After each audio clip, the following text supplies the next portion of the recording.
Picture your 70th birthday, and an envelope shows up in the mail. Not a card, a bill. And it's itemized. Every hour you ever spent worrying, line by line, with a running total at the bottom.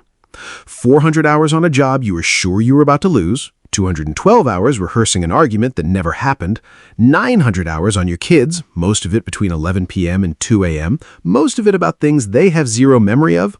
And then, in a second column, this is the cruel part, a little check mark next to every single item that actually came true. The column's almost empty. There's like 4 check marks. One of them is a transmission. Now here's why I'm telling you this.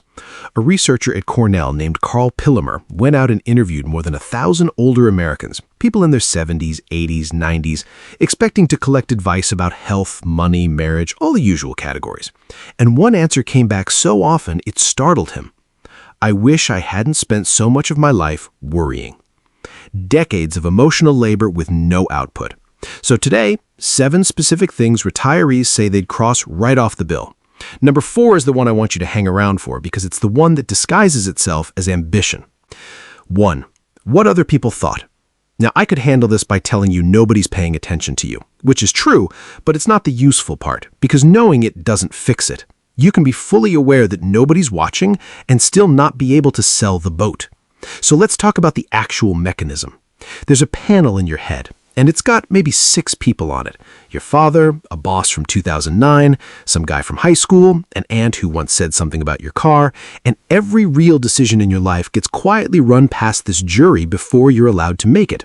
The problem is, the jury is out of date.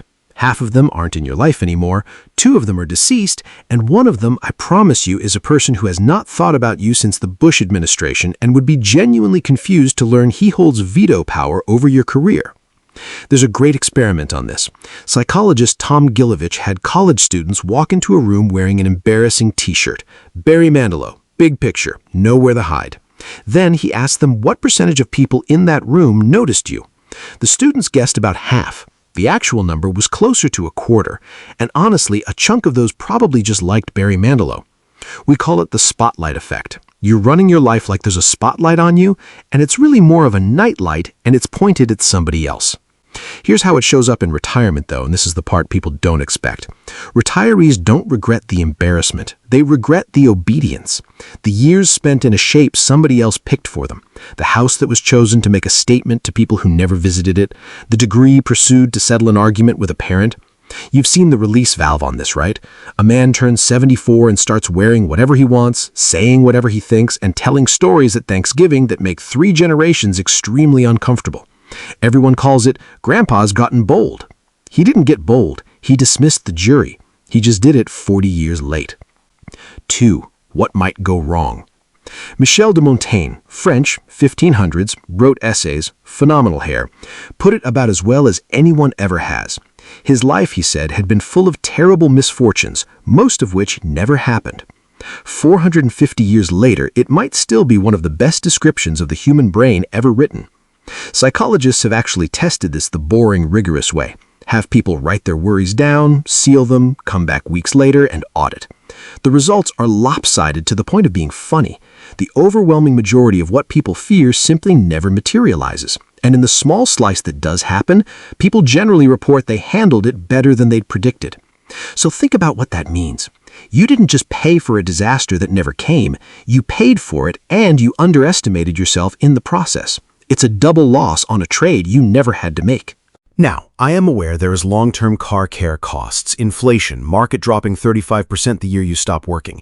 So I'm not about to stand here and tell you to think about nothing. There's a version of this that's useful. It's called planning, and it is a completely different animal. Here's the difference. Planning has an exit. Worry loops. And the test is simple. If you've thought about something 3 separate times and the 3rd round didn't generate a single new action, congratulations, you've stopped planning. You're just running the fear on a loop and billing it to yourself as responsibility. Worry with a pen in your hand or don't worry at all. Number 3, what they hadn't accomplished by 50. Married by 27, house by 30, kids by 32, 6 figures by 35, some undefined state of having it together by 40, $500,000 saved by 50. You never signed this. You cannot produce the document, and yet you have been graded against this annually since roughly your mid-20s. But here's the piece I find fascinating, and it explains why the schedule feels so binding. In 2013, a team, including Harvard's Dan Gilbert, surveyed something like 19,000 people ages 18 to 68. They asked 2 questions. How much have you changed in the last 10 years, and how much do you expect to change in the next 10? Everybody at every age said the same thing. I've changed enormously. I'm basically done now. They called it the end of history illusion. At every single point in your life, you feel like the current version of you is the final draft, which means the person you were at 30 setting deadlines for the person you'd be at 50 was making promises on behalf of a stranger. You didn't miss your goals. Your goals were written by someone who no longer exists about someone he'd never met. And the timeline itself is a fossil. Your parents' schedule was built for an economy with different housing costs, different tuition, different everything.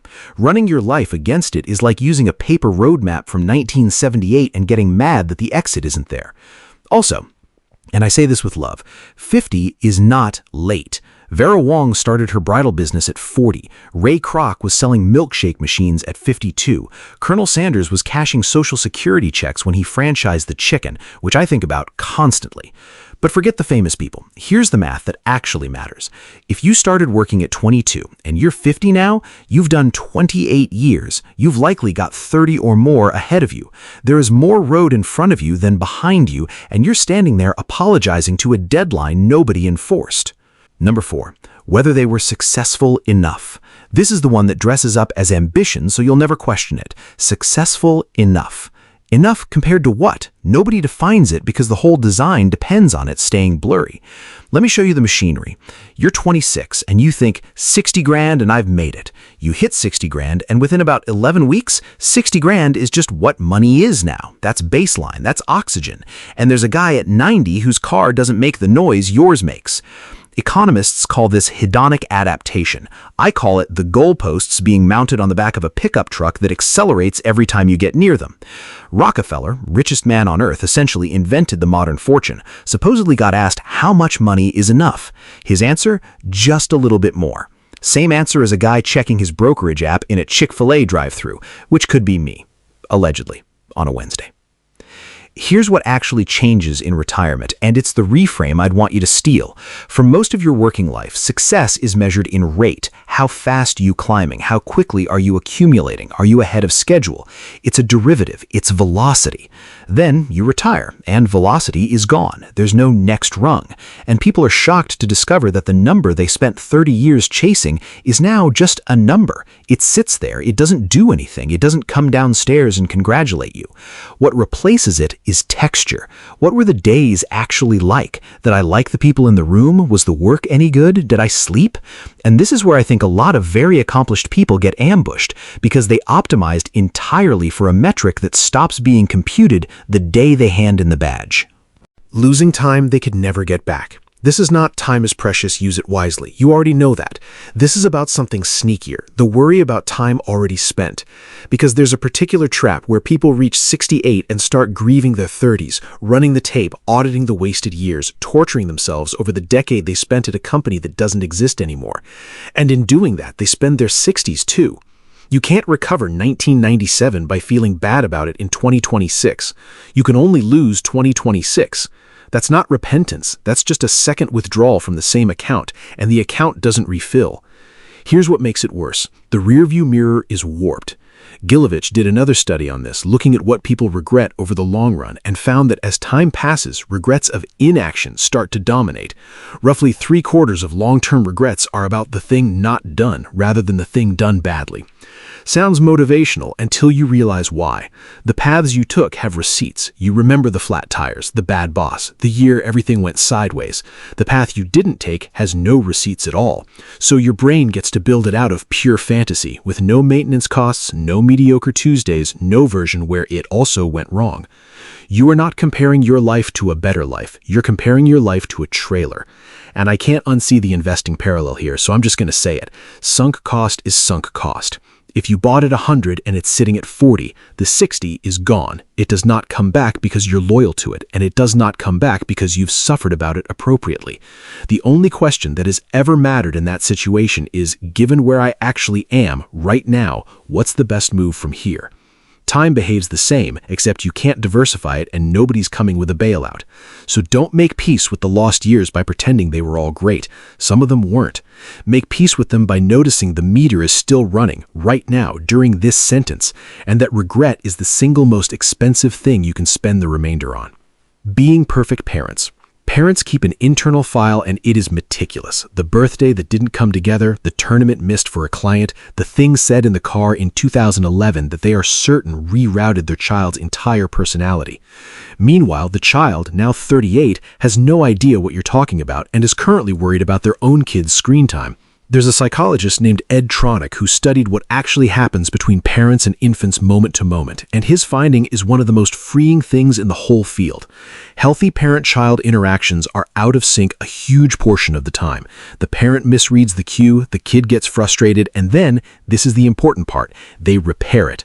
Rupture and repair, over and over. And that cycle isn't a bug in the relationship, it is the relationship. It's how a kid learns that things can go wrong between two people who love each other and then get fixed, which happens to be the single most useful thing a human being can know. And can we address the modern standard for a second?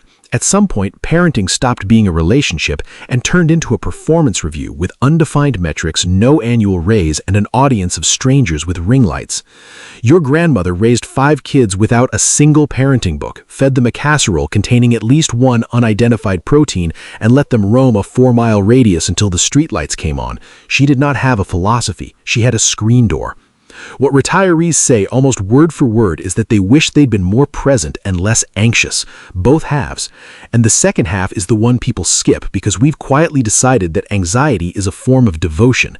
It isn't. It's just static, and your kids could hear it. 7. Having the perfect career. A lot of people carry a low-grade conviction that they picked wrong, that there was a correct branch and they missed it, and everything since has been a slightly degraded version of the life that was available. Here's the thing. The right path model doesn't survive contact with how careers actually happen. A Stanford researcher named John Krumboltz built an entire theory around this, and he called it planned happenstance. His finding, boiled down, the majority of consequential career events are unplanned. A roommate who knew a guy, a layoff with terrible timing that turned out to be the door, a temporary job taken to cover rent that quietly became 11 years. Almost nobody engineered it. Most of it was weather. The skill was never picking correctly. It was staying curious enough to notice when something opened. And every single job comes with a pile of stuff nobody wants to do.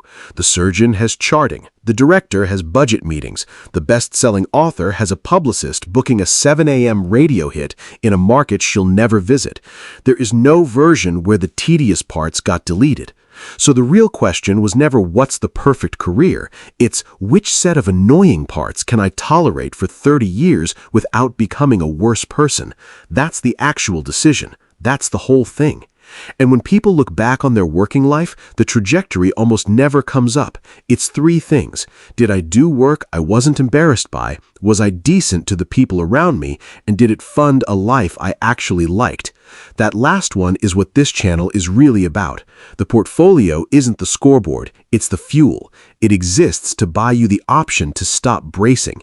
And if it's not doing that, you've built a very expensive machine whose only product is anxiety. Every line item on this list has the same thing wrong with it. You were being measured against something that was never real.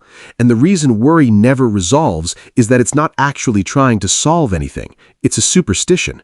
Somewhere along the line, we picked up the belief that if we suffer over something in advance, we've somehow purchased protection from it, that the worrying is doing something. It isn't. It never was. That's the whole discovery, and it's the one thing people at 85 are near unanimous about.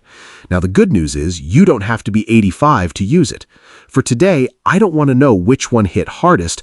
I want something more useful than that. Tell me one thing you were absolutely certain would ruin you 10 years ago that turned out completely fine. Because somebody scrolling those comments tonight is currently up at 2 a.m. losing to the exact same thing, and your line might be the one that gets them back to sleep. Hit like if this earned it, subscribe if you want more of it, and I'll talk to you soon.